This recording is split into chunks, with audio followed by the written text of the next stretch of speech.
This week's episode is sponsored by the new supernatural horror, The Demon. Tom returns to the lakeside home where his father died, hoping to confront his past, but instead, something beneath the water begins to answer. As his behavior grows distant and disturbing, his wife and loved ones are pulled into a nightmare that feels older than memory itself. Blending the psychological dread with the creeping, inescapable horror, The Demon explores grief, possession, and the horrors we inherit. Some forces don't just haunt you, they consume you.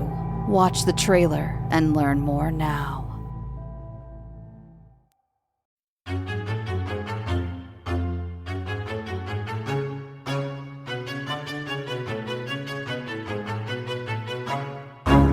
I hate to say it, but his parents have been feeling unwell as of late, and I'm staying with them to help take care of Alex. Oh, so that's serious.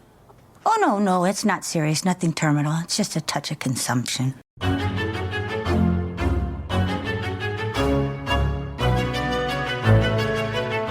And welcome back to Horror Queers. We're talking, oh my god, I think Georgina's going to faint. We're talking, it's Lionheart all right. Only he would have the temerity to rewrite Shakespeare. And we're talking, Officer, I'm not mistaken, Mr. Salter is murdering his wife. And I'm Joe. And I'm Trace, and we're talking Butch Knows Best. Oh, I see we both went with bad impressions. Okay, but by the way, the Vincent Price is effeminate barber hippie Butch. Yes. Love. I mean, there's a lot of fun Vincent Price to love in this movie. For our first Vincent Price text, I think this was a good pick. It's mostly Vincent Price all the time, and then there's other people also in this movie. Who pretty much die unless they're Diana Rigg, who goes in and out of costumes. I will say, I do love me some fucking Diana Rigg, and she's pretty good. Do I wish there had been more time for them to banter or do some fun stuff together? Like, I don't care about the theater critics. I'm kind of this. I just want to see Price and Rigg vamp for like 90 minutes. Yes. Yes, everyone. We are discussing Douglas Hickox's 1973 horror comedy, Theater of Blood, a favorite among Vincent Price and Diana Rigg when it comes to their entire filmographies. Yes, and we did solicit some suggestions from a couple of people who know more Vincent Price titles than us, and this was one of the ones that frequently came up. People said, this is a good one. This is a good introductory one as well. Yes, and I actually do have to give a special shout out to listener Matt, who I forgot recommended this to me like well over a year ago. Okay. And thank you. This was well worth it. And I think I clued you into this last week, Joe, but this, I mean, not counting something like Edward Scissorhands, where it's like a cameo appearance from Vincent Price, but this might be, it's my second, because I did watch the original House on Haunted Hill when we were covering the remake. Okay. But I have seen very little Vincent Price.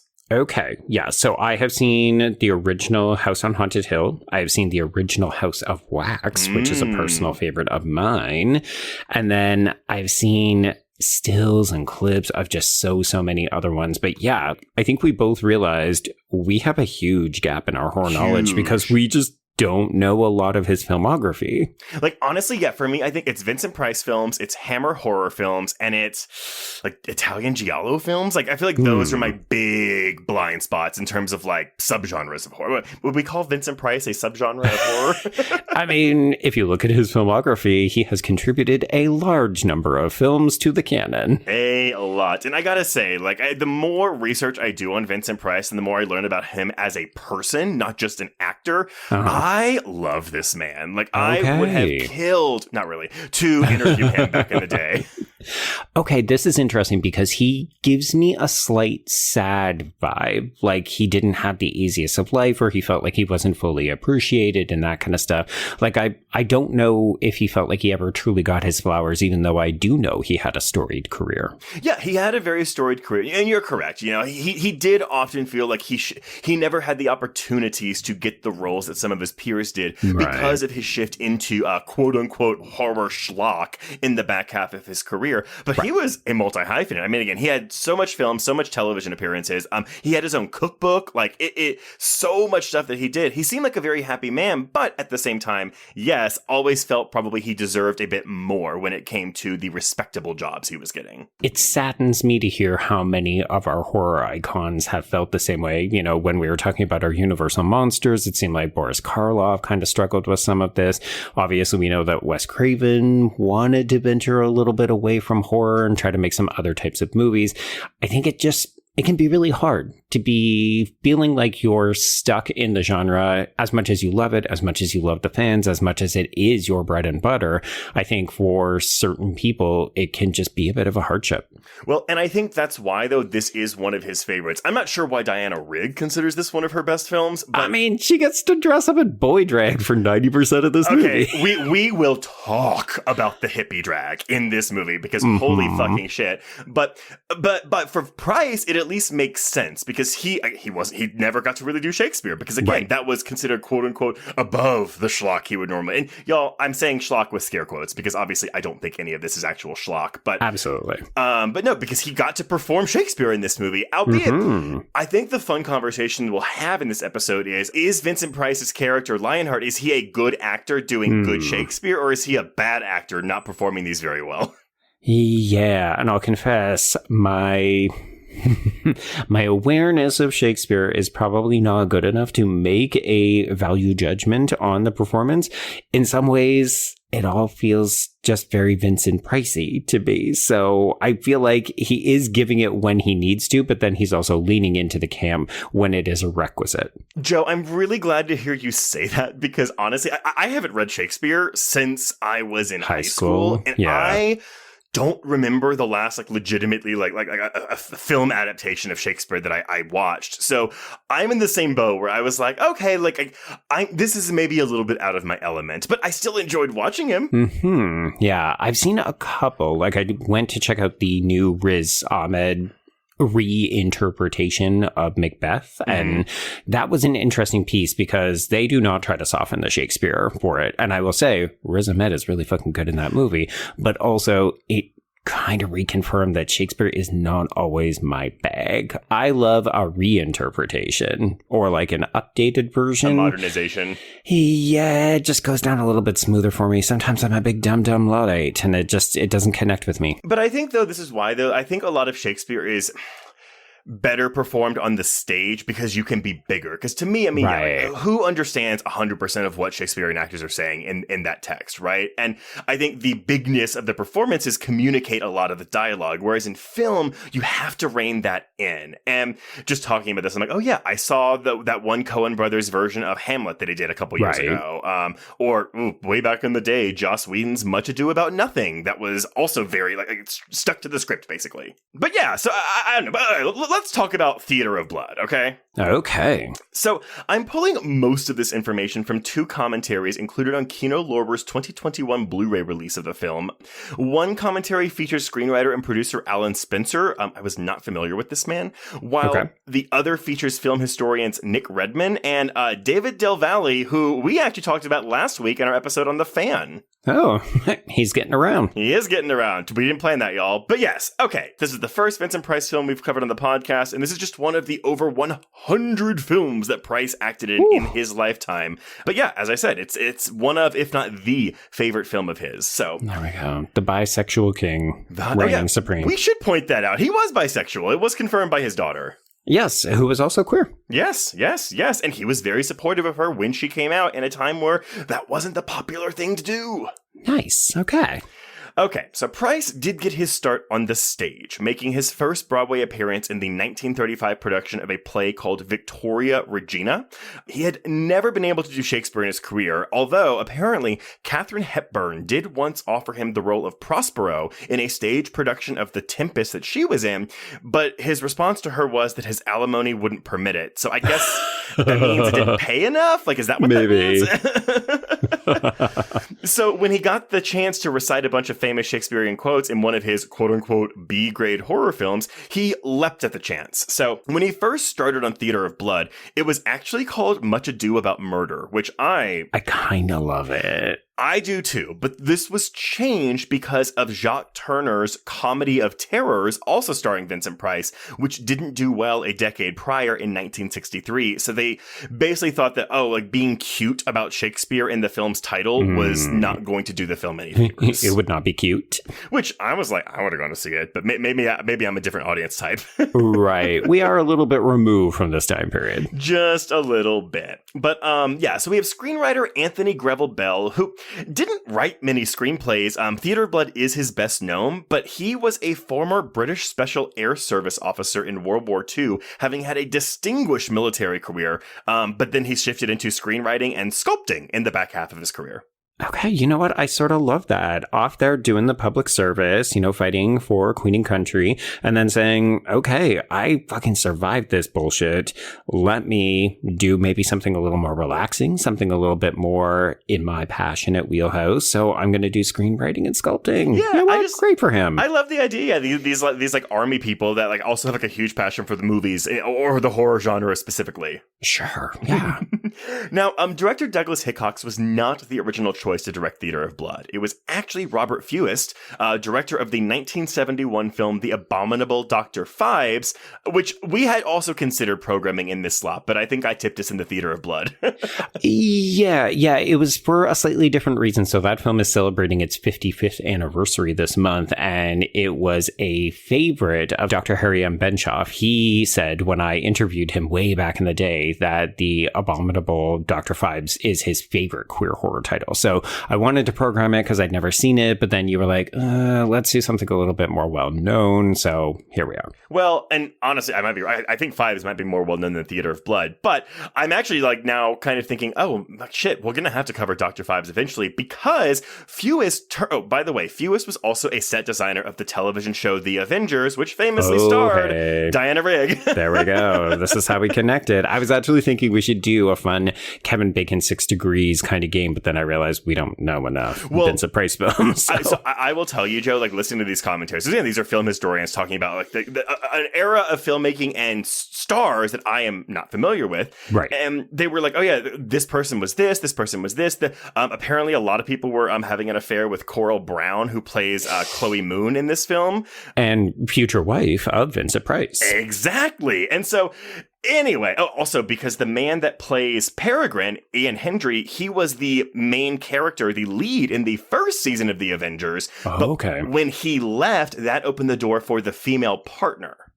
I see. Interesting. Okay. Yeah. So Diana Rigg and Ian Hendry actually never acted together on The Avengers, but they were both on The Avengers. Okay. I have never seen Avengers without Diana Rigg because she was the main reason that I watched. Which is wild because it's like a 6-season show and she's only in 2 of them. Mm-hmm. Yes, I was selective. That's what I'm saying.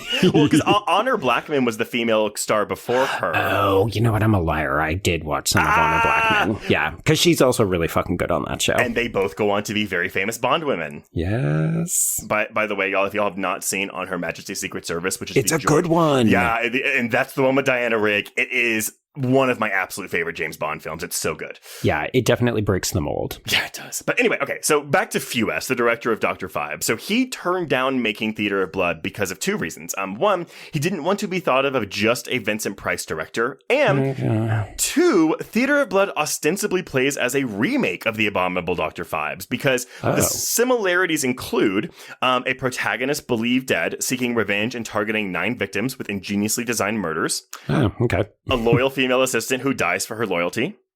A secret lair, a band of helpers, and a pair of intellectual detectives who continue to fail to stop the murders. But well, really, you could be describing so many movies. I know, but that movie's basically about like his wife is killed in the operating table or dies in the operating table, and so Dr. Phibes goes after the medical professionals he believes responsible, killing them, themed after the 10 plagues of Egypt. Oh, okay. That's a unique little feature right at the end there, isn't it? Yeah. But hey, it's the same thing with this. We're killing them based on themes of Shakespearean tragedies. I don't know. This one feels like it's a little bit easier to process. We're not bringing in a whole other country. That is true. Yeah. Well, I wonder how the cultural appropriation. Well, it's the 10 plagues of Egypt. That's really just biblical appropriation. Yeah, you know what? Locusts. They're not specific to Egypt. Toads. But while the two films share all of those similarities, Theater of Blood's themes are darker, the look is grittier with a more subdued color palette, and the gore is more explicit. Because everyone, this is an R-rated film, which I was not aware of when I hit play. Yeah, there's some okay stuff in here. I'm not going to say it's super gory, but it definitely went harder than I expected. Yeah, I think I was expecting a more 60s level of violence than 70s level of violence. There we go. Yeah.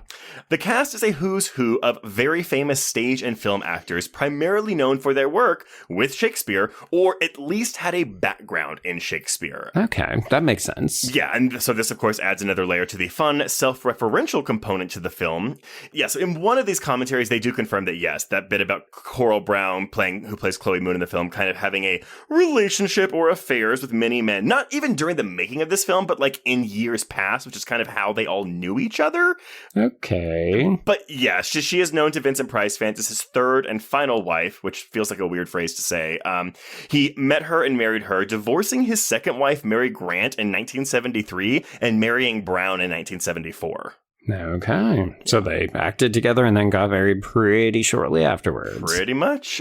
Diana Rigg said that she did this film for fun and that it appealed to her sense of humor. Because again, you're kind of like, oh, like, why is Diana Rigg doing a movie like this? But sure. I think also that the subject matter of, oh, we're killing a bunch of critics played a part into this, because it should be noted that Rigg was actually really famous for a book that she wrote. Well, quote unquote.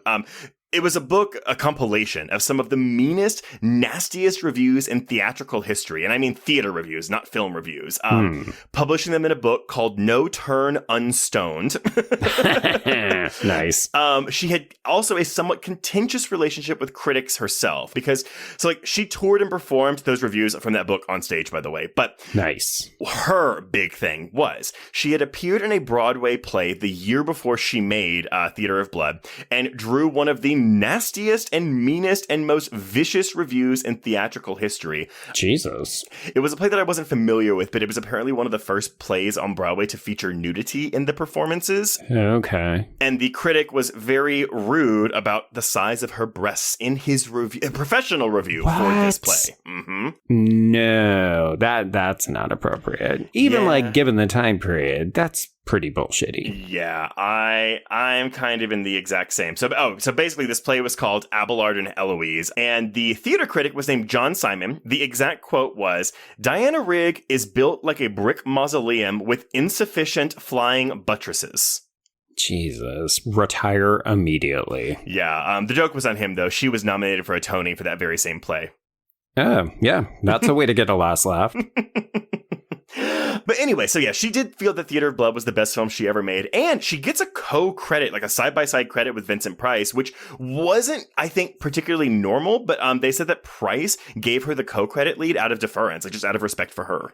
Really? That is shocking, because I like her in this movie, but she is definitely not as present as he is. Like, she is supporting. She's 100% supporting. And again, yeah, I would have taken more scenes of them just being like nefarious together. I just wanted to see them plotting. Yes. I needed to see that before. But I mean, this movie, it jumps right into it, right? Oh, yeah. Now, Price also, he had an okay relationship with critics, but I don't think he had a lot of respect for them. So whenever his good friend Peter Lorre died, he said, Peter liked to make pictures which entertained people, not critics. Right. Now, Theater of Blood was shot entirely on practical locations in London by the Austrian-born Wolfgang Schuschitsky, best known for shooting the Michael Caine starring gangster movie Get Carter in 1971. Okay. Shooting took place in July and August of 1972. I am going to point out the composer of this film, Michael J. Lewis, who is best known for his score for the poorly received 1970 film adaptation of Julius Caesar, starring Charlton Heston, Christopher Lee, and Diana Rigg. I will say the score goes hard in a couple of sequences. Okay, so both of these commentaries point out how good the score is, and I'm not gonna lie, Joe. I didn't clock the score of this movie. Oh, really? Okay. There were a couple of times where it's just quite intrusive, so I have it in my notes. Score going hard. Yeah. No, so Spencer, one of those, the commentators, he says that the score for Theater of Blood is one of the best scores ever written for a horror film, and that it's Oscar-worthy.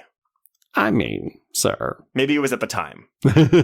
What was this audio commentary recorded? Well, but maybe he means by 1972 standards. There we go. Yeah, you know what? Let's give him the benefit of a doubt. Yeah, we'll just cut out 50 years of history of film. Sure, yeah. Theater of Blood premiered in Toronto on March 16th, 1973, so your homeland, before opening wide in the United States on April 5th and later in the UK on June 7th. It was well received critically. We're looking at an 88% on Rotten Tomatoes. Okay. I know, right? And I'm a little surprised by that. I'm not going to lie. I am too. But Letterboxd users have given this a score of 3.6 out of 5. And then there is a bit of a legacy here. So there was even a 2005 stage adaptation starring Jim Broadbent as Lionheart and Rachel Sterling, Diana Rigg's actual daughter, as Edwina, although she was renamed Miranda in this version because I guess Edwina was too on the nose as a female Edward. Right. Yeah, it is a little much. That production got decent reviews, but it was apparently hard to recapture the magic without Vincent Price. Wow, he is an icon, right? He is such a figure. Even when we are loading him up on prosthetics and different kinds of makeup for each of his individual Shakespearean performances, you can tell he's having so much fun in this movie. Oh, 100. And I think that really transfers over to the audience. Like, I had a lot of fun watching this movie, even if I do feel it's a bit episodic with these kills. Yeah, this is going to be interesting in terms of an episode because I think the big fear is going to be, and then this, and then this, and then this. So yeah, I mean, if you enjoy Price's performance, that is definitely the way to get it through. But as somebody who, I am notably vocal on the pod as saying, I like character arcs, I like narrative. This film didn't always hold my attention. So I think certain parts of it are better than others because I either thought the death was better or Price was getting to do more or just something was helping it to stand out. But there were a couple in here where I said, you know what, let's kill fewer theater critics and give everybody just a little bit more downtime. Yeah. Do you have a favorite murder set piece? I will say, what's yours? Tell me yours first. So I think just the one that's the funniest to me is Horace Sprout, the one who is decapitated while he's sleeping. Okay. Because I just love how they keep injecting the wife with the syringe every time that she just makes a noise. That was quite funny. Yes.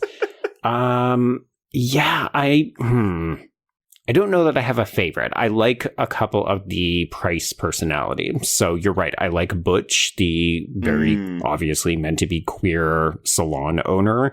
And then I do kind of like his Scottish guy where he's doing the infidelity. But like that's comedic, but then also super dark because the theater critic actually commits his own murder of his wife. Yeah, that is rough. And I mean, like, while I'm very thrilled that we don't have to watch two poodles getting decapitated, I do really like that man getting force-fed his own dogs.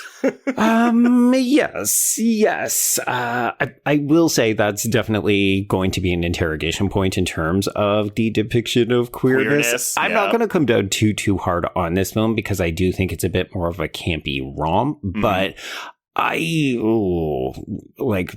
that is a phallic death, and the visual byproduct of it definitely looks sexual in nature, and I didn't quite know how to take it. Ooh, okay. Put a pin in that. We'll talk about it when we get to it. There we go. Okay.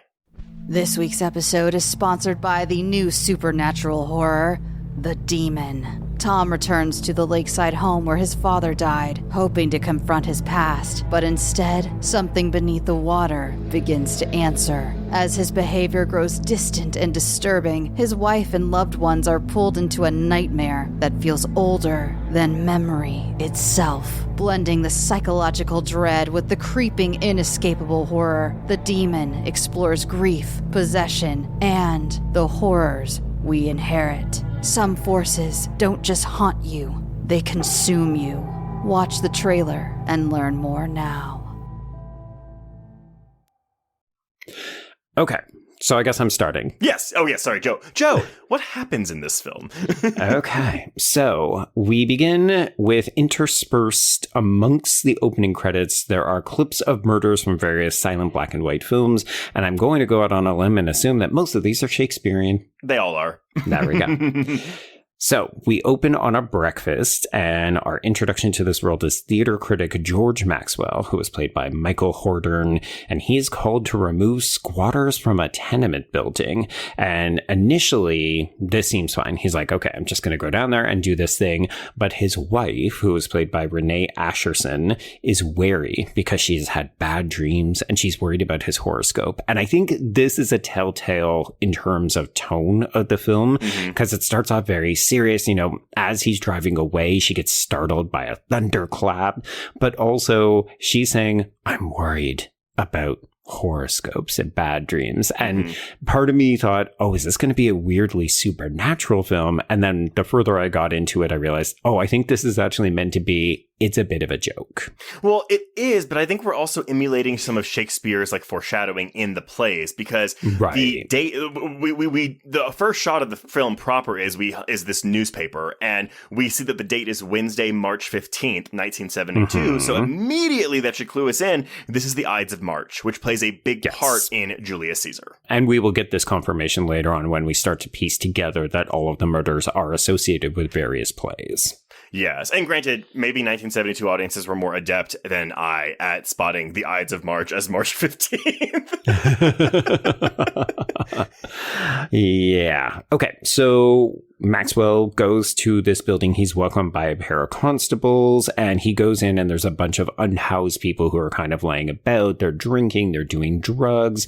We should note this does have that gritty 70s aesthetic. So I love that you confirmed that this is shot on location, because I thought a lot of times the sets look incredible. So it's just nice that there's actual authenticity to this. These are real buildings, real locations. Yeah, I don't think there's a single set that's not the theater set that's actually in the film. But even that was, I think, a real theater set. A real theater, yeah.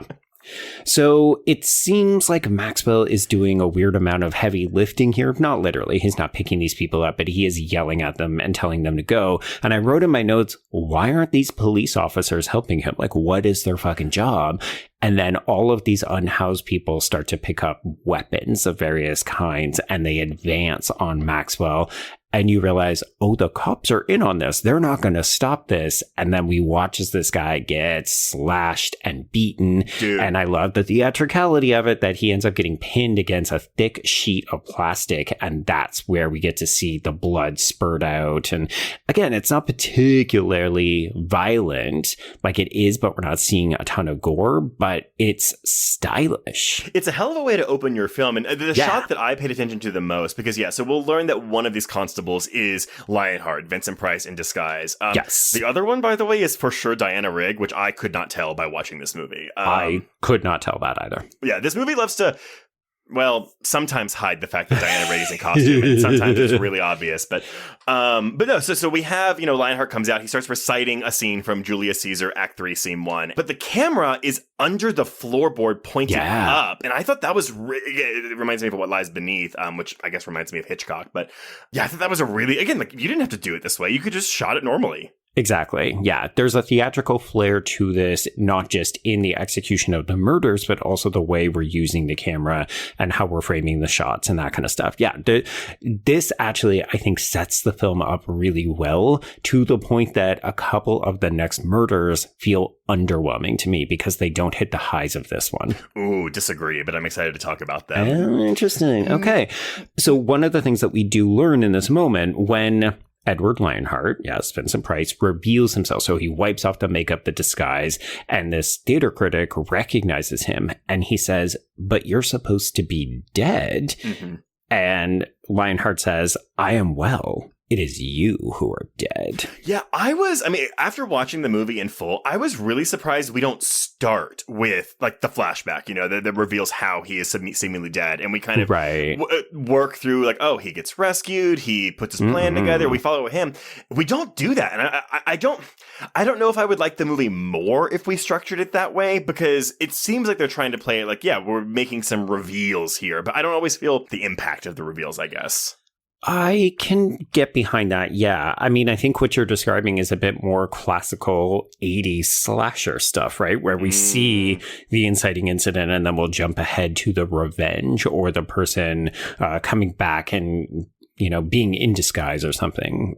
I'm thinking of Prom Night and Terror Train and all the other Jamie Lee Curtis ones. But yeah, I see your point. But I kind of liked that we hold that reveal, even though I don't think the reveal itself, like when we get the flashback of what happened at the Critics Award or the aftermath of the Critics Award, it's more or less exactly what you expected. Yeah, and that's what I mean. Again, and similarly to Diana Rigg in that hippie costume, which we'll talk about soon. But oh my God. I know. I just cackled. It's very funny. Some fun anecdotes, though. So this speech that he's giving with Julius Caesar. So Marlon Brando performed this same speech in a 1953 version of Julius Caesar. And Price long felt that Brando, along with actors like James Dean and Paul Newman, were the reason he was forced into period costume pictures and eventually gothic horror films. So this was kind of like a, hey, Brando, I can do it too moment for him.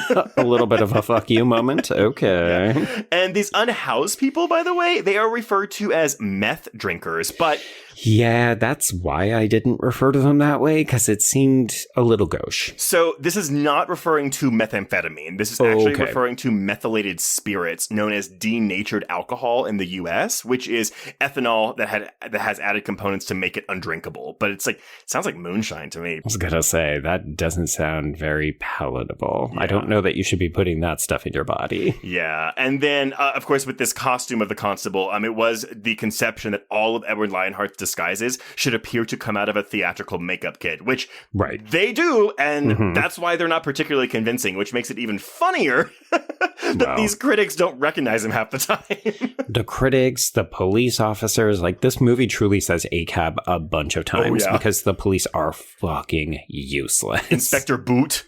Inspector boot him out of this movie because he's useless. Yeah, okay, so we're basically killing this guy, and then we jump ahead to a Derelict Your Balls theater, and we've got Edward Lionheart monologuing to these drugged and drunken audience members who are also apparently his willing collaborators in a bunch of murders. But we then zoom out of a picture of theater critics as they are actually meeting in person, and they're complaining about this murder victim's tardiness. So clearly we were all meant to meet to, I couldn't help but think of you and I going to our guild meetings where we decide, which movies are we going to give the best of the year to. Right. Only these are theater critics. But this is a group of aged white men. There's one woman. There's one very heavily queer-coded gentleman with dogs. And they just look kind of insufferable. So I was like, I guess it's kind of spot on. Yeah. I'm sorry. I do want to rewind a really quick second, though, to that theater scene, because while Lionheart is performing, again, these unhoused people are kind of not always paying attention. So we have this hippie that runs in and starts forcing them to watch, hitting them, abusing them. And at this point, you're kind of like, okay, he's got this hippie assistant. And I will confess, I don't know at this point just yet that this was Diana Rigg. But the more the movie goes on, I was like, I think that's Diana Rigg in hippie drag. And yes, I'm going to leave it there and we'll continue. Okay. How about this? I will tell you the moment when I figured it out, and then you can point at me and laugh. Okay, perfect. I'll tell you when I figured it out. Okay. So, yes, we've got this performance in the theater, and then we've got our introduction to the rest of the critics. I'm not going to read you all 8 of them at this point. We'll go through them in greater detail as we kill them off. I'm just going to tell you about the couple that actually get some dialogue in this scene. So the head of the group is Peregrine Devlin, or Perry, who is played by Ian Hendry, as you mentioned.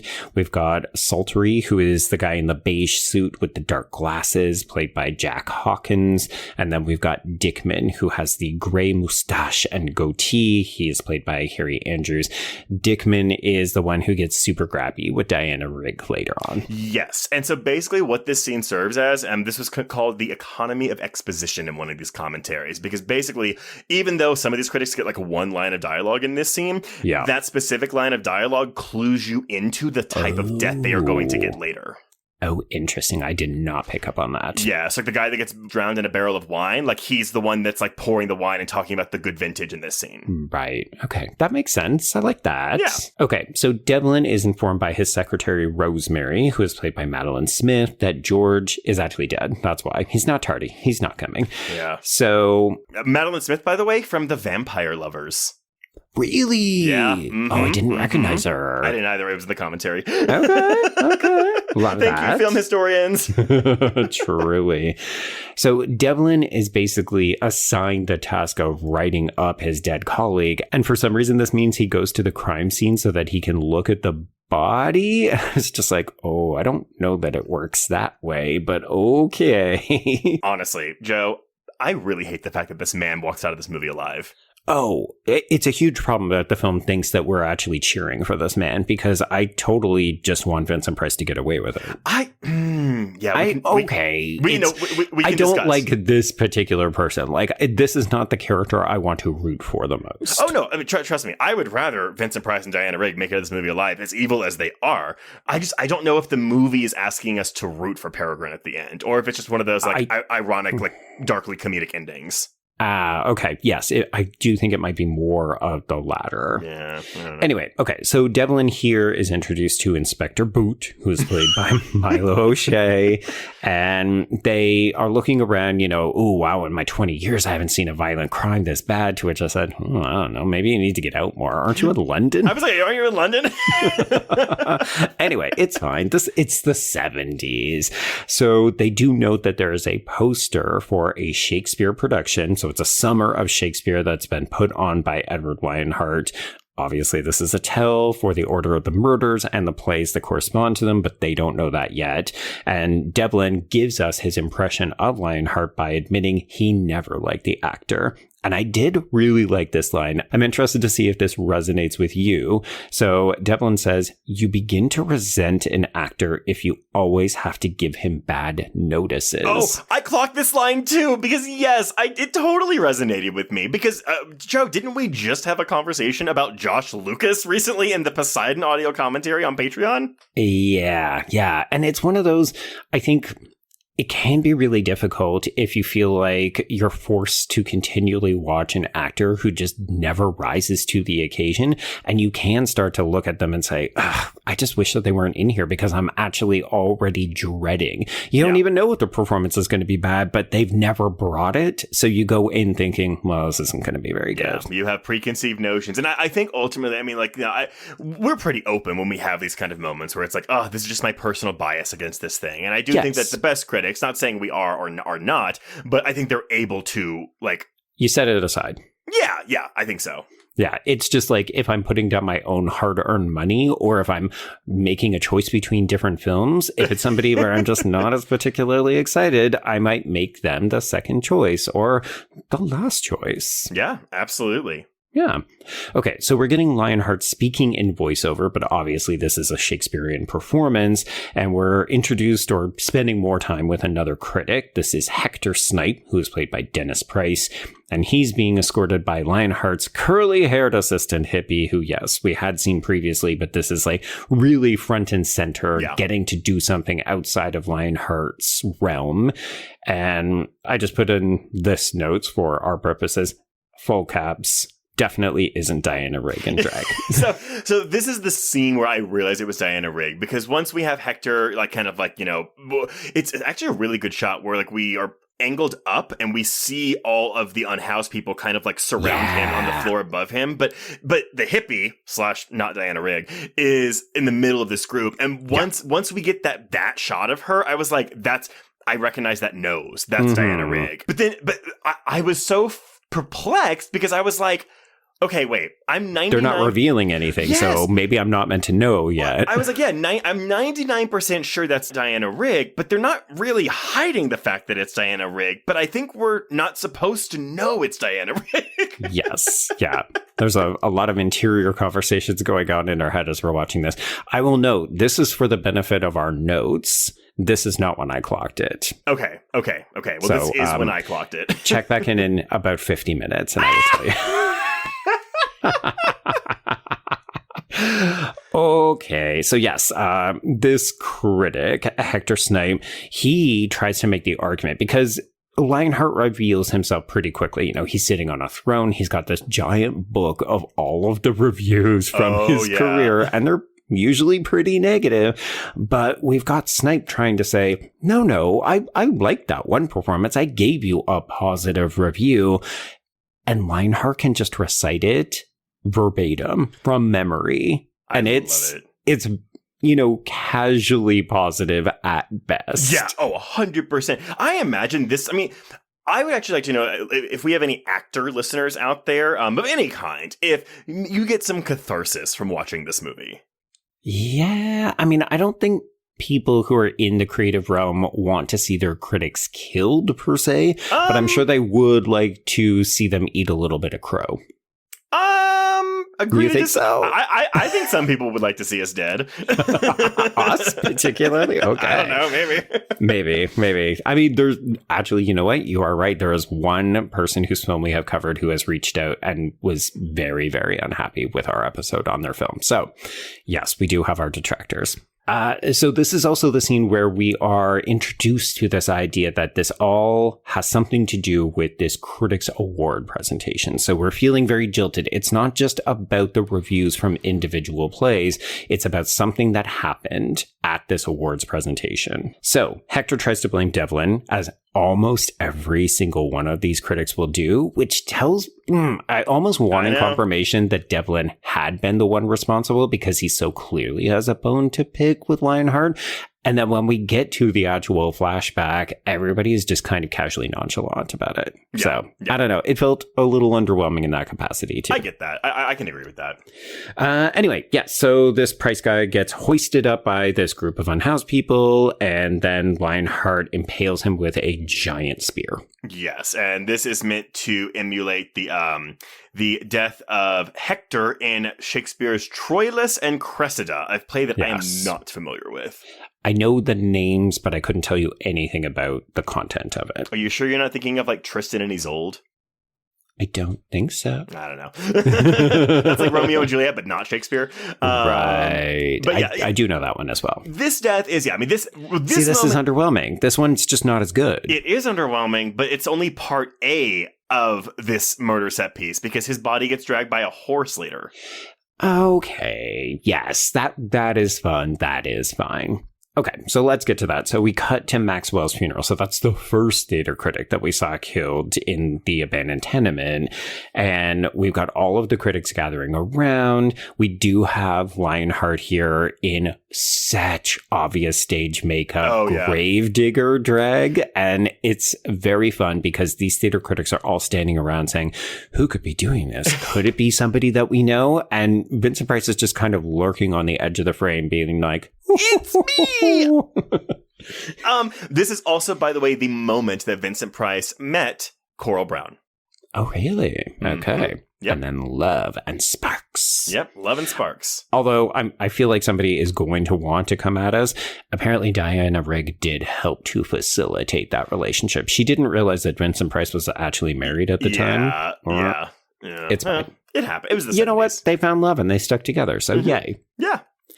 Anyway, yes, so everybody's wondering, could somebody be picking us off? What's going on? And then, yes, this horse quite literally runs up to this funeral, dragging Price's body behind it. And I was shocked that we actually do. They turn the body over and we see it. I mean, it's not like particularly gruesome or gory, but his face is all cut up. Yes, and I'm going to correct myself. I just said Price. That's obviously Vincent Price. And I meant to say Hector Snipe. Snipe. Okay, but I wrote Snape so many times in my notes. Autocorrect is a bitch, isn't it? I know. Oh, no, that was just me. Oh, okay. So this is actually one of those moments where the score is going wild. I wrote in my notes, thunderous score. Okay. I am really proud of you for catching all of this. I'm really disappointed in myself for not noticing this. I mean, here's the thing. I podcast with Conrad from Movie Oubliette fairly regularly, and he is always talking about score because it's one of his passions. He can actually describe the score for you, whereas I can only rely on things like thunderous. Yeah, I think not that's helpful. Yeah, there needs to be like a thesaurus, but it's specifically for like terms to describe music. I mean, I'm willing to bet there is, and we're just... Yeah, there probably is. Don't mail it to us, y'all. Needless to say, we now have a second body on the scene of where we're laying the first body to rest, so Inspector Boot demands to know who hates critics, and then just promptly goes on this spiel of, well, I guess your words do kind of ruin people's career, so, maybe have a think about it. Yeah, could be anyone. Could be anybody. So this is our formal introduction to new female version, Edwina Lionheart, who is Diana Rigg, and she's introduced leaving flowers on her father's absolutely enormous granite headstone. This thing is maybe double the size of the actress. Yeah. It's just like, well, clearly he wasn't hurting for money, and or he's a giant narcissist. If his performances were anything like the size of his headstone, then I think we know the kind of actor Edward Lionheart was. Right? I mean, in theater, you've got to play to the back of the theater, and apparently this tombstone is also playing to the back of the cemetery. Yeah, but I love this. So, he's in, gravekeeper garb watching these people, and she's there feigning mourning her not dead father and also spying on these people. Mm-hmm. This is where we learned that he apparently took his own life, and this was, I think it's meant to be about a year ago. Yeah, and she flat out tells Perry, she blames him and the critics for making him kill himself, and yeah, that's all we'll get from Edwina for now. Oh, until the next hippie appearance. But I do love that Devlin tries to rationalize. He's like, that's irresponsible. You can't put that on us. And really, I was trying to do Lionheart a favor by goading him into the present by getting him to do something other than Shakespeare. So you can't put this on me. I just said, I hate this character. He's reprehensible. He's very out of touch, which I do think for the average person is an accurate representation of a critic, right? It's somebody who doesn't understand the way the world works, is not like a common person, has an inflated sense of self, which is, I guess accurate when you're thinking about you and I. So, sure. And nothing is ever his fault, so.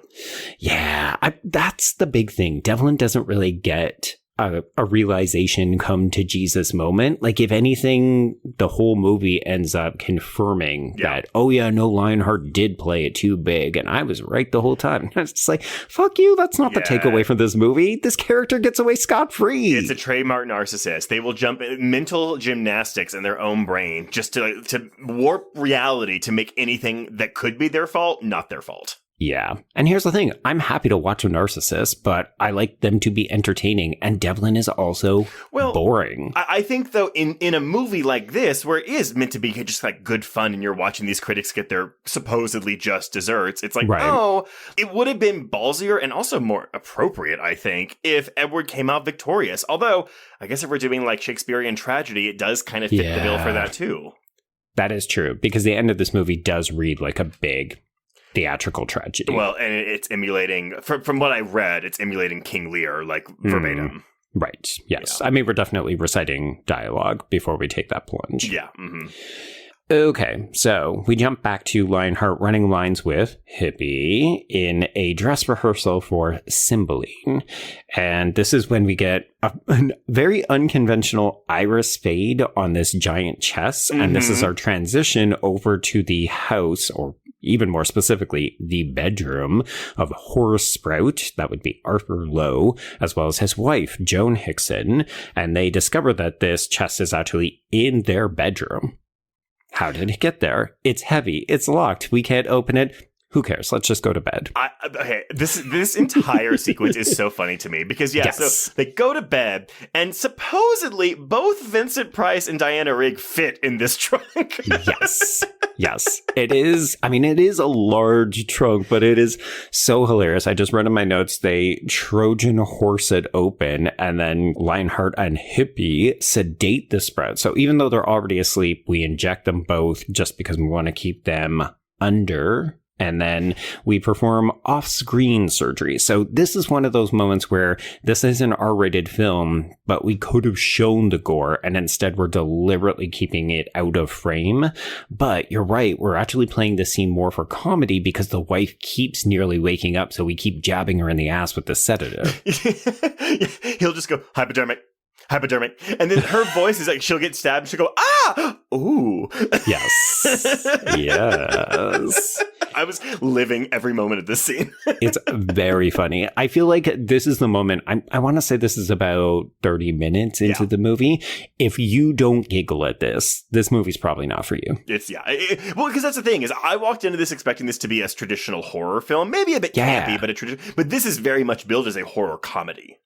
And I didn't realize that until around this moment. Yeah. So keeping with the comedy, we have the maid coming in the morning, and she doesn't notice, and it takes Mrs. Sprout a moment even to realize, oh, Mr. Sprout has been decapitated. And Trace, I actually had to rewind this and watch it a second time because I didn't realize how the actual head showed up outside of Devlin's door. And then I realized, oh, we replaced the real head with a mannequin head. That's what falls off of the bed, and that's, you know, it's still a decapitated body in the bed. But I was like, wait, how do we get this head over to Devlin's? Because it makes no sense that somebody would have carried it. Oh, it's because this one's a fake and the real head is at Devlin's. Oh, I think that it might just be a continuity issue. I think this is meant to be his head. Oh, see, I don't think it is. Well, either way, it's really funny because the maid faints next to the bed and the wife wakes up. She's screaming. The head, real or fake, topples over, and then it topples over right next to the maid's head. And so when she comes to, she opens her eyes and is just staring at this decapitated head. Yes, very scary. Yeah, so then we have Devlin discovering either an identical head or the real head outside of his. We should note he's wearing a very stylish white silk bathrobe. So my dude's got style. Looks like he's got some money. Mm-hmm. And then Inspector Boot realizes, okay, yeah, we're absolutely targeting all of the theater critics in town. So we need to get them all rounded up. Alas, poor Handsy Dickman, which, I mean, put that as my euphemism for, you know what? Put that as my epithet on my headstone. Handsy Dickman. Handsy Dickman. He has been too busy eye-fucking Edwina, who has approached him in her thigh-high white boots, and she's spinning this fucking yarn about how, oh, you know, Sprout, he used to come and help me at my amateur theater troupe. Do you think you could fill in for him? Okay, so this thing. So, I put that she was in Wilma Flintstone cosplay. I mean, you're not wrong. This is what I don't. This doesn't make any sense to me. So, okay, we get the confirmation here. This is a reveal that Edwina is officially in cahoots with her father, helping him honeypot some of these people. Correct. So we know this now. Why? Why do we keep up with the hippie? Or why do we save that as a legitimate reveal for the climax of the film? I don't understand it.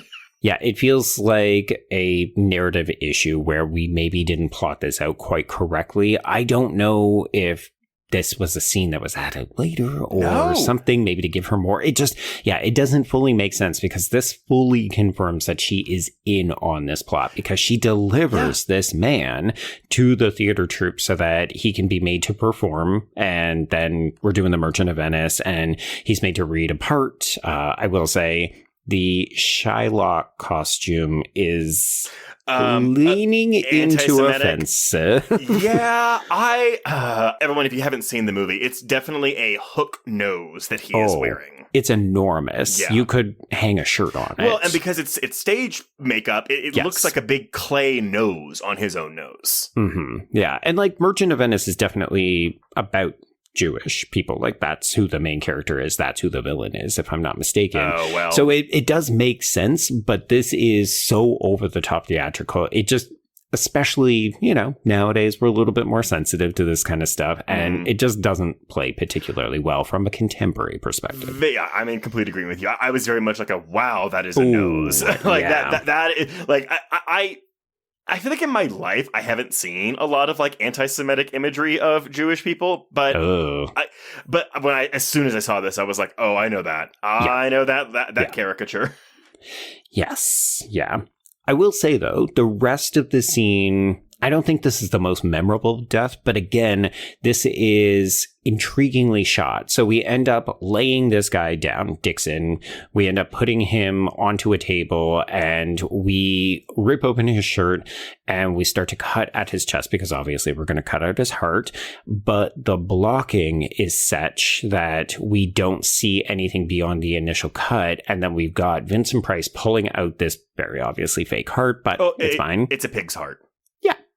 And then he puts it on the scale. And of course, we're only meant to take our pound of flesh, but the heart weighs a little too much, so we shave off 2 ounces of it. I like that additional touch of it because it wasn't just the expected, oh, he's going to rip out his heart. Wow. Yeah. He's got a plan. It has to match Shakespeare. You can't change you can't change the script except for this particular scene. Because I will say, too, I think this is Diana Rigg's best scene in the movie too, like watching her get to play the honeypot and like seduce this man, like she's having so much fun here. And this is when I was like, oh, it sucks we don't have like a different costume from her in each set piece too, so she can again have a lot of fun with these different performances. Yeah, because it's really Edwina. I mean, I feel like we don't really ever get to meet the real Edwina because she's also always performing. But when we see traditional Edwina, as we saw her at the funeral, she's just kind of hot Diana Rigg. Then here she's, getting to play honeypot, and then the rest of the time she's hippie. Yeah, that's exactly. So I'm like, Vincent Price gets to change characters for every murder set piece. So should Diana Rigg. Sure. Yeah. But whatever. Also, I love it because it keeps sounding like you're saying Diana Wig. Honestly, I started saying wig and then I changed it. So it was like, we're Rig. I kind of like it because she's wearing that fucking hippie wig. She's wearing this Wilma Flintstone wig here. It's great. Yes. She looks great. Okay. So Devlin confesses to Inspector Boot that he believes Lionheart is the killer, despite the fact that Lionheart has been dead for more than a year at this point. But Devlin also believes that these deaths are corresponding to all of the Shakespearean plays that Lionheart was putting on before he died. And this is where we get the flashback to the aftermath of the Critics' Awards. And we learned the big thing, the kind of tipping point for Lionheart was that he was passed over for what he believed he was owed, the Best Actor award. And I was a little confused by this, though, because I was like, it doesn't seem like any of these critics ever gave him a good review. So why would he expect this award? I think he felt that his performance was undeniable. It was so good that they would have no choice but to give it to him. Either that or it's a kind of legacy. I put in my dues and isn't it my year, even if it wasn't the best. But I mean, we've also clarified. We think that Lionheart is a narcissist. So if he thought it was the best, then he's obviously going to assume he's going to win, right, even though these people have never shown him any grace. Yeah, I guess that's the thing. Like, technically, Lionheart is just as narcissistic as all these critics are, and vice versa. 100%. Yeah. Yes. Needless to say, he does not win. The award goes to some young person who we never get to meet, which I think is another failure of this film. This person should have been feted, and we should have gotten to see that either they are a legitimately good actor or this Critics Guild hates Lionheart so much that they would rather give the award to some ingenue who kind of sucks. Well, that's why, again, there's an alternate version of this movie where the cold open is like the two performances. Like, you see a clip of Lionheart's performance and then the new guy and then the award show and then I don't know, whatever. Yeah. Anyway. Yeah. I mean, to me, the biggest issue overall that I had with this film, you alerted me, it's just a little episodic, right? Mm-hmm. You know, we get a new critic, they get killed, and then we go to the next critic, and there's 9 of them, and it's a little repetitive, even though the deaths are different, and obviously Vincent Price gets to change up his Shakespearean delivery. I found the issue is that I just don't care about any of these critics, and I think a couple of them have enough of a distinct personality. You know, that's kind of why the queer critic stands out a little bit, because he's the portly man who's carrying around the pair of fucking dogs. He immediately stands out. And then there's the one female critic who also gets a female coded death at the hair salon. But the rest are all like interchangeable. Yeah. And I wish that we could have gotten a bit more personality from them or spent a bit more time. You know, they should all have a distinct voice in terms of their writing style or their speaking style, because, you know, as critics, we all have our own unique approach to how we do it. And I think that could have been a way to help just distinguish them or make them a little bit more memorable. I don't disagree with you. And I think the comparison I'm getting here is it's like, how many times have we said when we're watching a movie, like, oh, I don't care about the character, but I like this because I like the actress playing them or the actor playing them, right? Right. And maybe if we recognize more of these people, like I actually do know Dickman. I recognize the actor from a couple of other things. So his performance did actually jump out at me. Right. And so, but I wondered for early 70s audience, especially ones in the UK, if they were going like, oh my God, like I'm so familiar with all these actors. So even though, these are barely characters. I hesitate to even call them caricatures because I don't know if they have that much material in the script, but not really. Yeah. I do think that, yeah, like if this was a cast of, like, if this was remade today and we had a cast of all these actors that we knew, we might be able to overlook that because we have the real life context. But I think that's important for us to realize as critics. Yeah, that doesn't necessarily then make it a good script or a good movie. Okay, so this is partially derived because one of the actors I was looking up was in Death on the Nile. So I was thinking, I think the closest approximation that we get is something like either Knives Out or the Hercule Poirot. Yeah. And folks, we actually have episodes on like nearly all of them. So if you like a Knives Out or if you like those Kenneth Branagh ones, we do have episodes on the Patreon. But I think we lament for almost every single one of those that is the case, right? You know, we get excited to see our favorites, but then the characters don't get a ton to do because it's such a big cast. Right. Yeah, that's absolutely true. And this movie, which granted, I mean, look, would I have taken maybe a 90-minute version of this movie instead of the hour and 45 one that we have? Maybe. I think we'd need, 3 critics or 4 critics instead of 8 or 9. Right, for sure. But then you lose all the fun murders, which again, this is true. I do wonder too if some of these murders were more effective in the 70s because again, like we're a bit desensitized with modern like horror gore. I think that, and because our Shakespeare IQ is not super high, we're probably not appreciating how clever or how much of a tie-in the actual murder weapons and the death sequences are to the actual plays themselves. Yeah, and I'm always, honestly, whenever the critic like hears the line of dialogue, like, oh, that's the Shakespeare play it's from, I'm like, wow. Like, they're good. That is really good. I don't know that one. But they're probably like legit scholars with PhDs in like literature or something. Right? I mean, I will say, I did recognize the Macbeth to be or not to be. Of course, yes. So this is actually what Lionheart is saying as he party crashes, grabs the fucking statue and says, this was owed to me. And Edwina runs in after him and says, oh, don't let these people hurt you more. But it's kind of too late because Lionheart is delivering his final quote unquote performance. He goes out onto the balcony around this beautiful penthouse room. Where did these critics get their money from? Well, I think they got paid more back then. Quite possibly. Yes. What is a living wage as a critic? What? Anyway, Lionheart ends up taking the plunge over the edge of the balcony. And I will say, dummy work. But it's so good, though. I was actually legitimately shocked because, again, like when we hear Edwina say, oh, like, we knew he was going to fake a suicide. Well, I'm sorry. He survived his suicide. I was expecting him to fake his suicide, but 100%. He really was trying to kill himself in this moment. Yes, it's a wonder that he managed to survive. And I mean, I think if we're being honest, I don't think he would have because this is a pretty tall fall. Yeah, that's like the water is not water anymore. It's glass when you hit it. Yeah, and it's not even that much water. This is a shallow ditch with a lot of mud. Maybe the mud is what saves him. I don't know, man. But I suspended my disbelief for less or more. Sure. Whatever. We have done it before. We will do it again. Yes. Yeah. Needless to say, this is the first part of our flashback. We'll get the rest when he gets picked up by his unhoused friends. And it doesn't even seem like they're trying to save him. They're mostly trying to rob him because they think he's a body. And then I guess he wins them over with his acting prowess. Well, and then they feed him their pink meth alcohol. Right. You know what? The people who drink their pink meth alcohol together stay together until the flames start. Yeah. Anyway.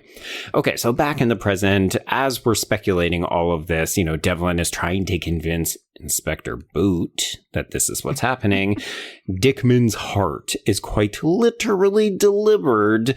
And so we immediately are like, okay, the critics are in significant danger now. We figured out the pattern, but also Oliver Larding, who is played by Robert Coote, he apparently doesn't give a fuck because he leaves his police escort, because they all now have police escorts guarding them, leaves this guy at the door so we can go on a wine tour, wine tasting. And this is another, I think, underwhelming death. Although I will say that the makeup job on Vincent Price in this particular performance, I think, is one of the best of the entire film. And I actually think that his line delivery of the Shakespeare is one of the best in the entire film in this scene, too. I mean, the idea of being drowned in wine is just awful. That's just, I mean, like, also just claustrophobic. It's a drowning of any other kind. This guy was a wine aficionado, so he probably thought, well, if I gotta go out, I gotta go out. But folks, if you were keeping up with the plays, this is Richard III. Yes. And I also learned what chambray was in this, because he says, don't hesitate to complain if the wine isn't sufficiently chambray. And? That means it's a wine term, meaning allowing red wine to rise to room temperature. Oh, I see. Okay. That might be what's waiting for me on the other side of this podcasting door when we finish this recording. I hope it's sufficiently chambray. I hope you pulled it out of your wine fridge. You know what? That was such a clueless moment. I hope not sporadically. Anyway, I will say Vincent Price's delivery of "I wonder if he'll travel well" is delicious. Yeah, we do get a lot of those, like those the punchline at the end of these murder set pieces. They're very quippy. And here's the thing. We know that Vincent Price could do this with his eyes closed and half asleep. Like, he is the master at delivering a specific intonation, just really hitting the dialogue mark on the head. And he gets a lot of really good quips in this movie. Well, and I do think, too, again, we've talked so many times before, where when a good actor has to play a bad actor in a film, that can be a really tricky thing to pull off. Now, granted, I think it's harder to pull off in a film that's more, like, seriously dramatic than this film is, but I don't know. I think Price accomplishes it here. But again, based on my limited knowledge of Shakespeare. This is true. Yes. I think this is the other reason that I really enjoyed this makeup, is because even though I don't think this set piece is particularly memorable, I think this is actually arguably one of the least memorable ones. Yeah. The way he stages it, he looks very regal on the throne. And I didn't feel like he was overdoing the delivery of Richard III. It just felt appropriate. Yeah. Yeah. Because some of the other times it does seem like he's yelling or he's trying to go for it. He's hamming it up. Yeah, and those were the moments where I said, oh, is Lionheart good, or is this Price doing it? Like, I couldn't really...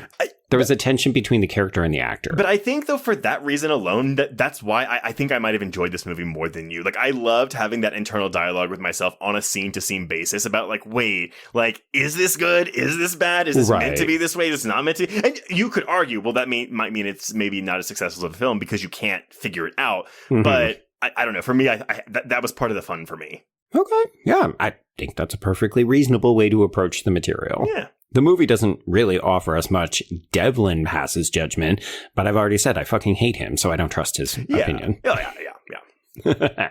Okay, so Edwina is brought in for questioning. I do love this little tidbit. We see her working on a movie set as a makeup artist. Yes. So that helps to explain how she got access to some of this. It's not just, oh, we stole theater makeup. It's, oh, she actually has access to high quality makeup. So she gave him the clay hook nose. Yes. Yeah. Oh, okay. Edwina. So, Edwina, you're anti-Semitic. Sorry, girl, you got canceled.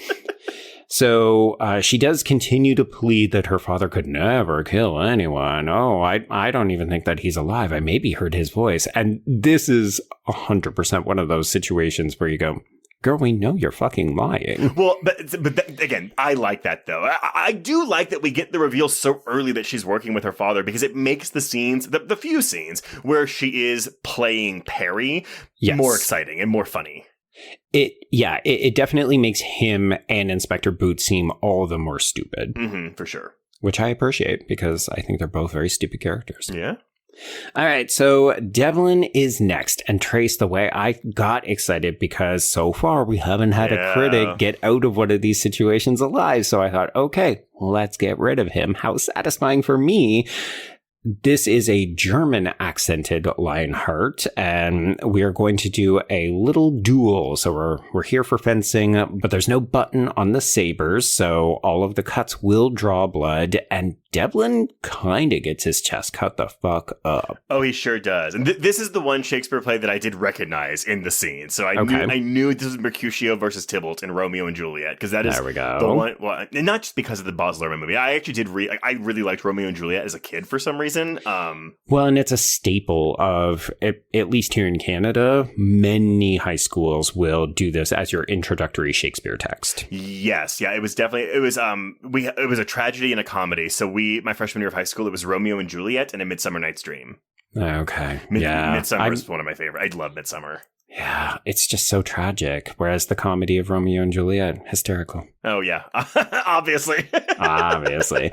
I will say, I was disappointed that Devlin doesn't die. Oh, Spoiler yeah, alert. Sucks. But this is staged in a very amusing way because it's at some kind of gym. So they start in the regular fencing area, but then Devlin is trying to get away, or he's trying to draw Lionheart out. And we end up jumping on trampolines and some other fun things. It's just unexpected and a bit weird. Yeah, it's all over the place, and yeah, when we get into the bleachers, like it's very fun. But I agree, it would have been more fun if it ended with Perry's death. Yeah, but we can't do that because this is eventually revealed. You know, this is where we'll get the rest of Lionheart's backstory with the unhoused group collecting him from the trench and nursing him back with their moonshine and him taking over as their leader. But this is revealed to be a fact-finding mission. This is proof Devlin has done this. He has actually tried to lure Lionheart out so that we can say it's absolutely him. He is still alive. Now you know who to go after. Yep. Anyway, it's fine. So this means that Devlin is badly wounded, but he is still alive. So we see him in the hospital explaining what has gone on. And this means that there are now only a couple of theater critics left, though. So the next play we realize is going to be Othello, and the next critic is Saltery. Yes. And by the way, I should point out Jack Hawkins, very, very, very famous British actor. He got like 4 BAFTA nominations in the 50s. Nice. But he had throat cancer and had his full entire larynx removed in 1966. And so when he was in film, he actually never spoke. He never delivered his own lines. He was always dubbed. But he was such a popular actor that they were like, yeah, we're obviously going to have him in this movie. Gosh, yeah, I think the guy who dubs his voice did it for a couple of different performances of his. So yeah, that makes sense. What an interesting working relationship. Right? I still want to act because I'm still an actor. I still love doing it. But you can't speak. Yeah. Wild. Yeah. That's dedication to your craft. I mean, hey, you gotta work. You gotta work. Yeah. Okay, so let's talk about Saltery. So we now have Lionheart using a Scottish accent, and this feels slightly slut-shamey to me, I'm not gonna lie. So Saltery's wife Maisie, who is played by Diana Dors, is a bit of a whore, and she is willing to embrace a Scottish gentleman who has come around her house several times over the last couple of weeks. Wait, I'm sorry. I thought that she wasn't actually, I thought the whole idea was she was just getting a massage. I didn't think she was actually expecting sex from the Vincent Price character. So that's what I thought too, because this is played for comedy where she's getting a massage, but it's one of those, Saltery misunderstands what's happening. He's staring through the keyhole. What he thinks is humping is actually just, a rigorous massage in an unconventional or unorthodox fashion. So yeah, you think all of that, but then, oh no, what? You are right. Even as I'm saying this aloud, because at the end of the scene, after Saltery has, spoiler alert, broken down this door and murdered his wife, we then hear that this guy has been coming around for the last couple of weeks. So I assume that meant that she was having an affair for multiple weeks. But I realized, that just means he was coming around as a masseuse for the last couple of weeks. And her husband is so jealous that even just a masseuse for her is enough to set him off. And again, I think we're playing into Diana Dors' real life persona because she came to prominence as a blonde bombshell, kind of like in the style of Marilyn Monroe or Jane Mansfield, and was really popular in sex film comedies and risque modeling. So again... Okay, so this is like spot on casting. And so I think, though, that's what we're doing with all of these characters. Right. They've all got a persona that the audience would immediately associate with them, and we lean into that with the cast. Yeah, exactly. So again, going back to my thing where it's like, well, if we were, in these same roles in 1972, we might be more like, getting some of the behind the scenes jokes of the casting.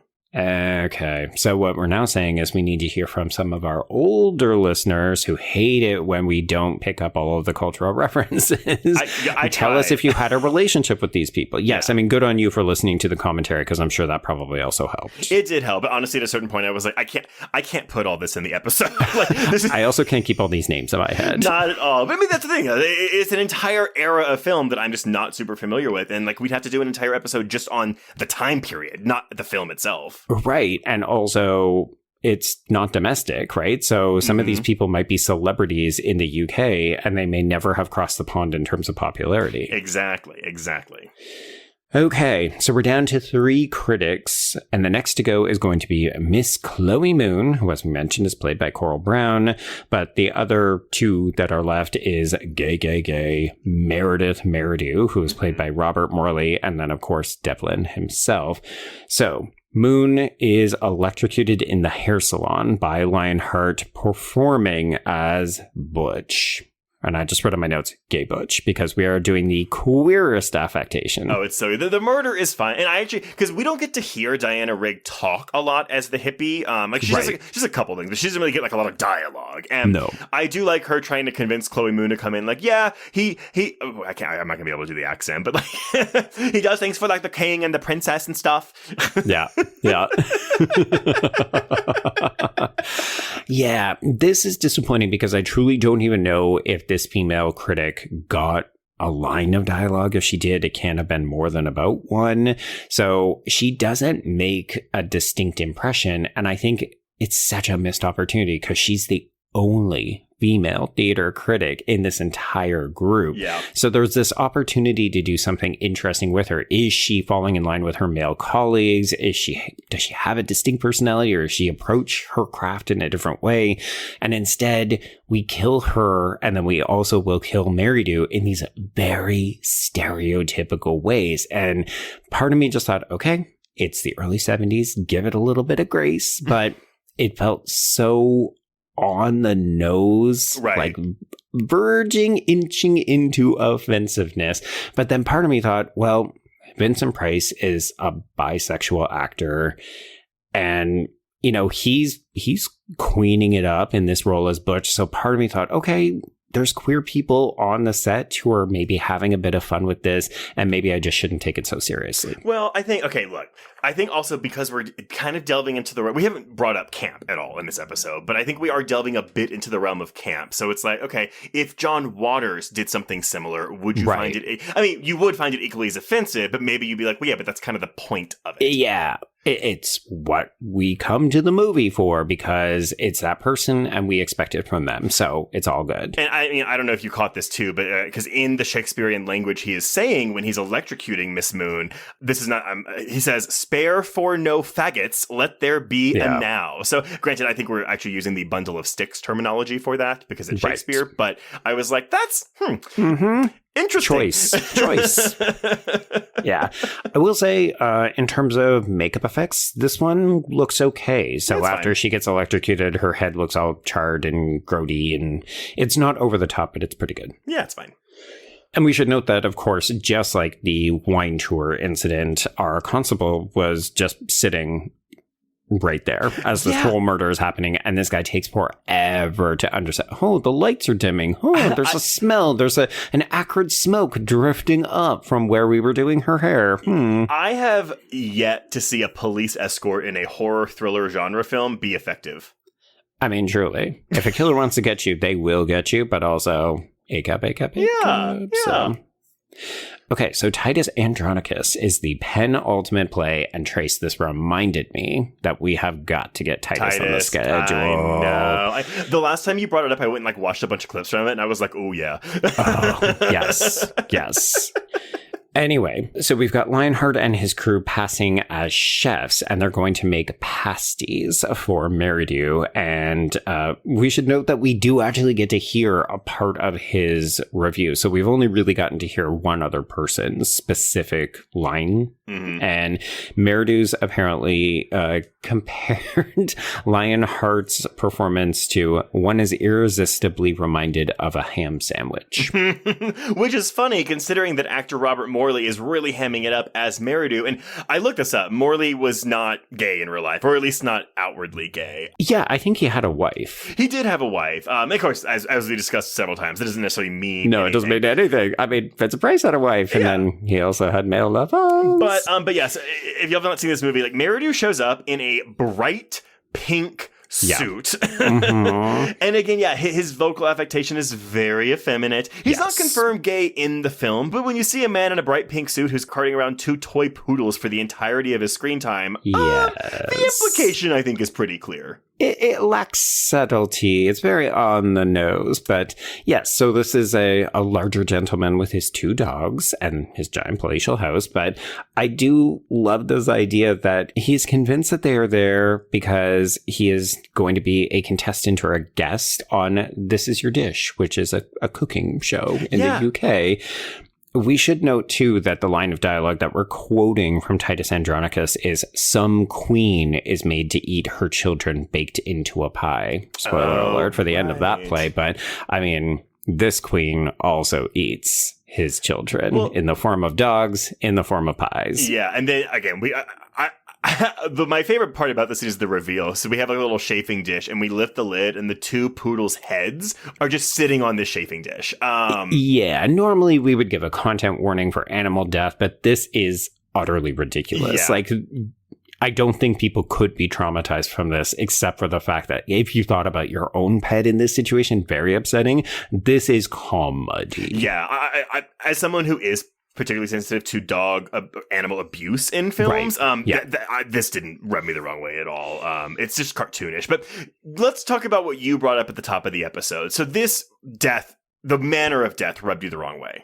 Yeah, again, this is probably me being a little too sensitive and not just appreciating the movie as a horror comedy, but essentially Meridu eats a piece of pie and then it gets revealed these are actually your dogs. And he gets really upset. And then Lionheart and the cronies kind of pin this man down and they force him to eat more of the pie filling with presumably the pieces of dog in it.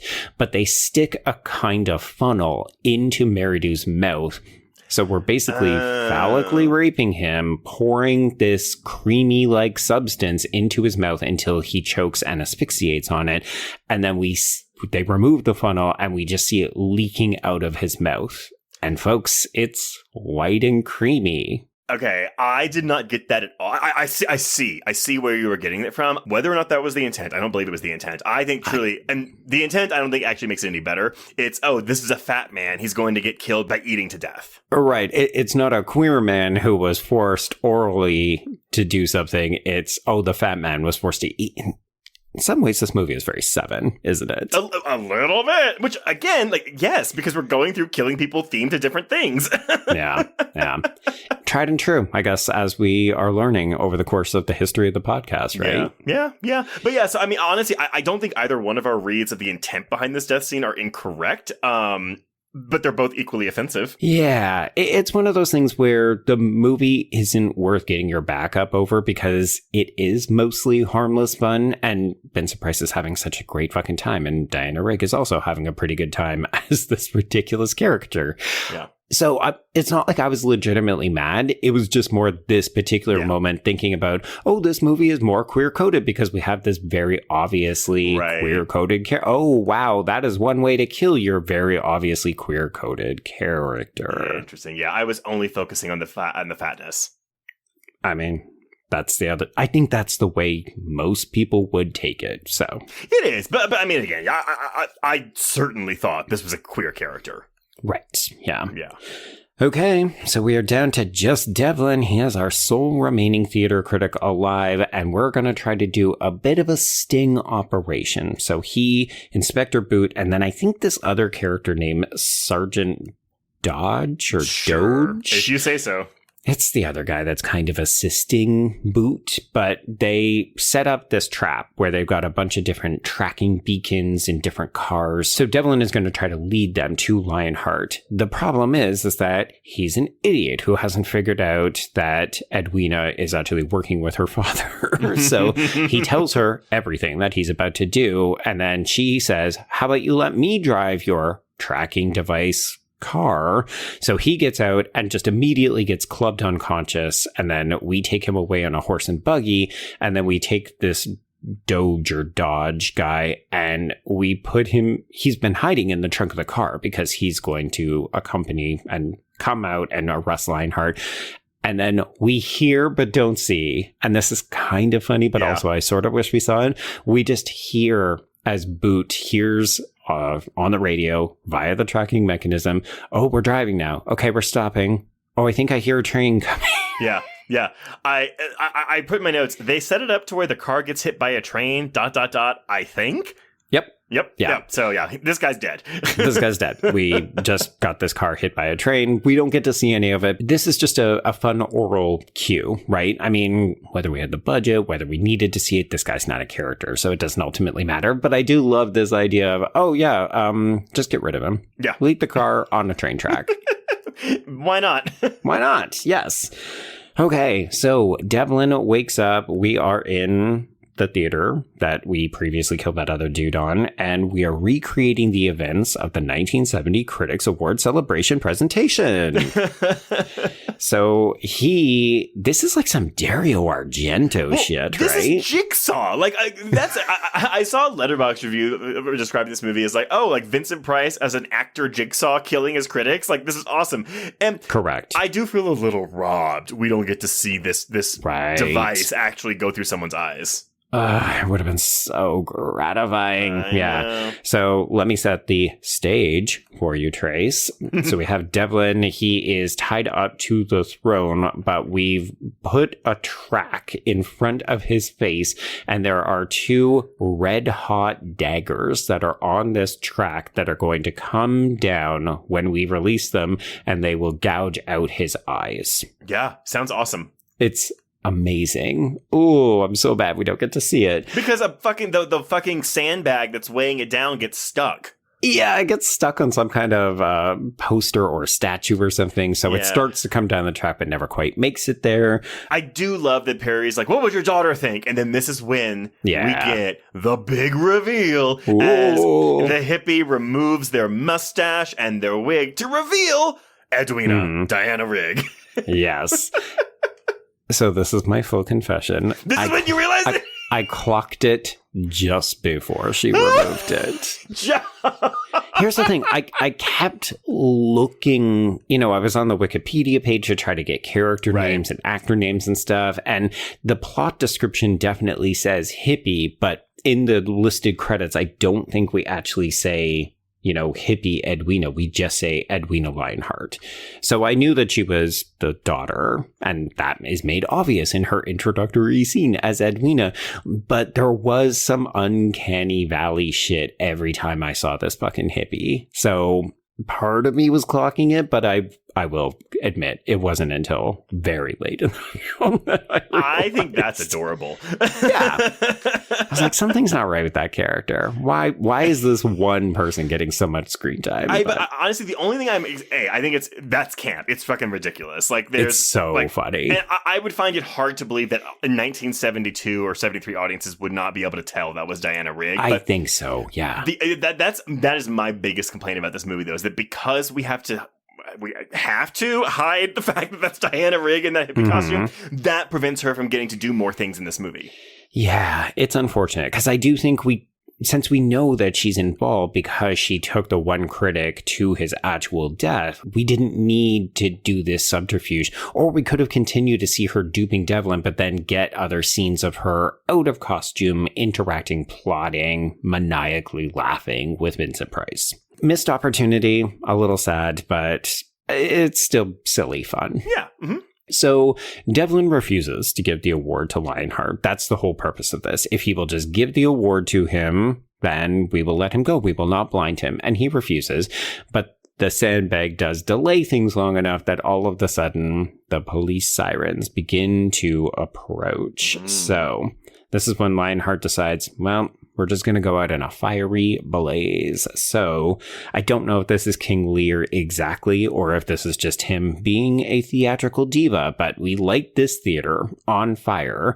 And Edwina asks for all of these unhoused people to assist, and they get really scared and upset. They don't like what's going on.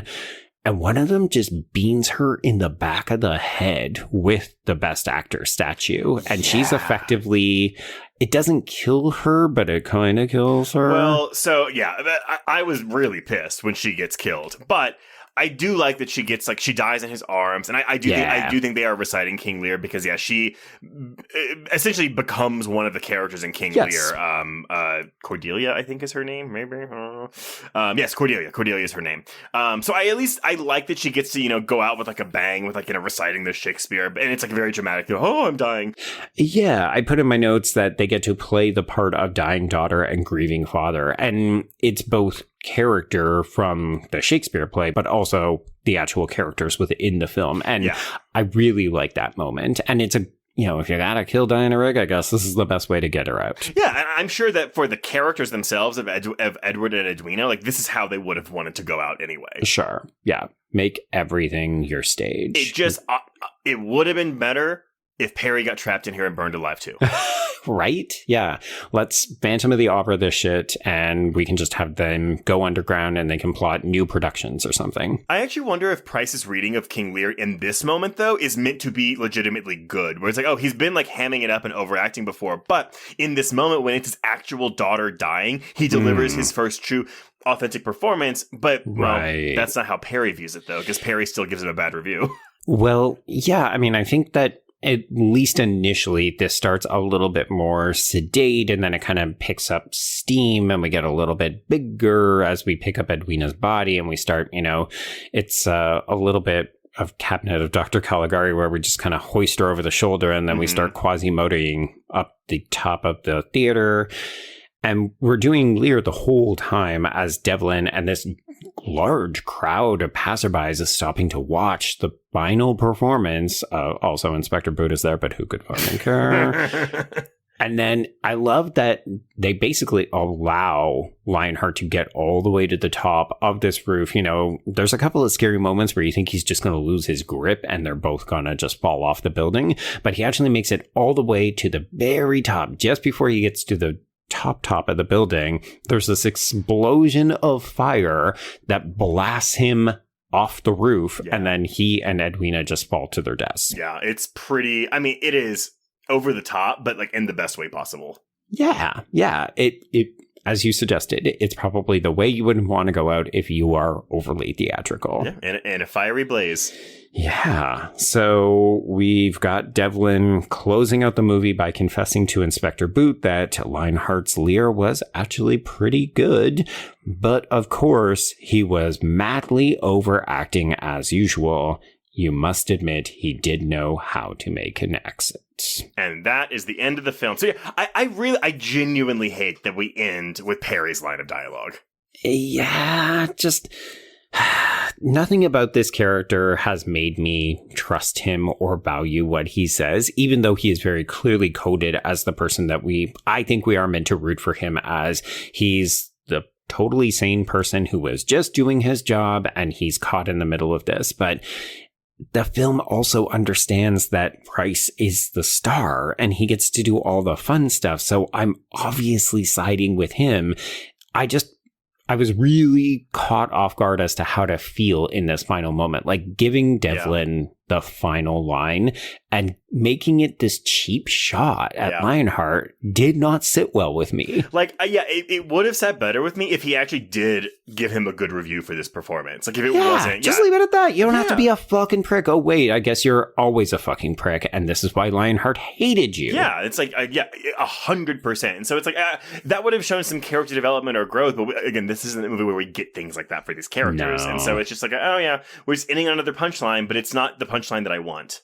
No, it just would have been so much more satisfying if, something, let's Final Destination this and have poor Edwina's body fall off the roof and she falls onto the sandbag and then it just takes out Devlin's eye. Actually, that would have been, with some monument at the top of the building just falls over and impales him or something. Right, yeah. 100%. Yeah, yes! Movie fixed!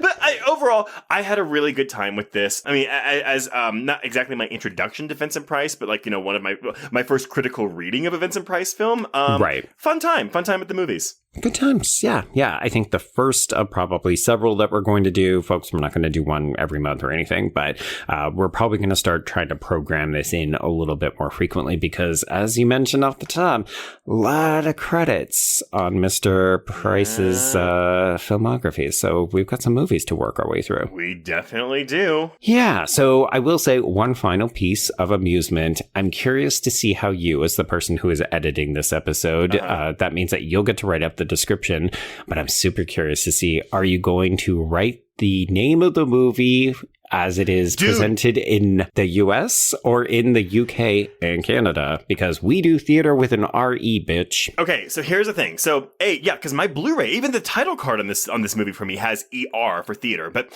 here's how I've always distinguished it like this. Not like a British American thing, but for me, the location of theater is ER. The craft of theater is RE. Oh, okay. So in this case, I think I would call it ER. It's the theater of blood. Right. Yes. But yeah, again, that's just how I've done it. I don't even know if that's the right way to do it, but that's just how I've always done it. Yeah, it's tricky because I've done it where if you're going to theaters here in Canada, often that will be RE. Yeah, I've never done it like that before. No. Yeah, I don't know. Well, surprise, surprise. We'll find out when the episode drops. I feel like we all know because you just said, but yes. I did just say. I don't know. Maybe I'll have a change of heart or brain or something. Who knows? Take it out. Get it delivered.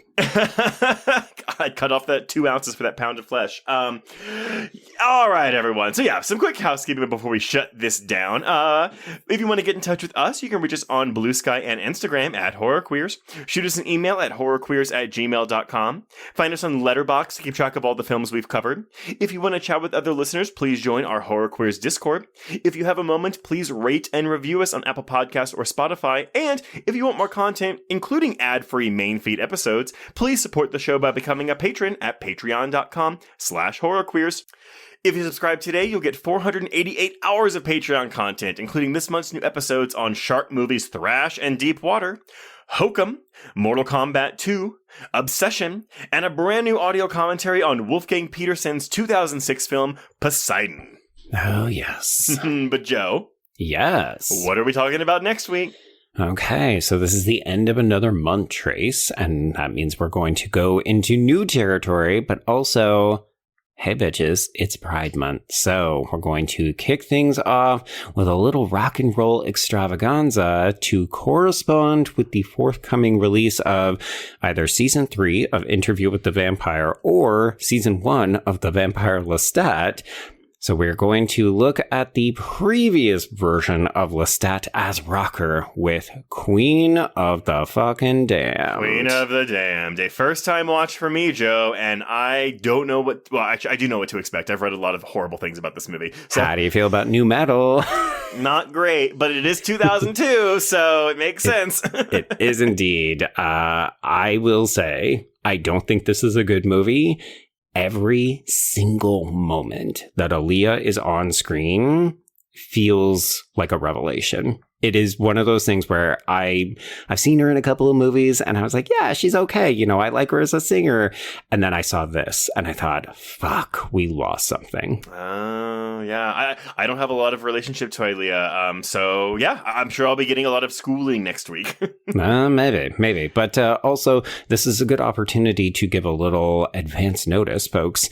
If you wanted to hop back onto that requel tier, we're not just covering Queen of the Damned. We're going to reboot our top tier on Patreon so that we can talk about the new season. So Yeah, individual episode by episode coverage of the Vampire Lestat coming your way. On the requel tier. So when you sign up for Patreon at patreon.com/horrorqueers, make sure you look for the requel tier. There you go. But until next week, everyone, we can cross out Theater of Blood. Indeed. And cross out horror queers.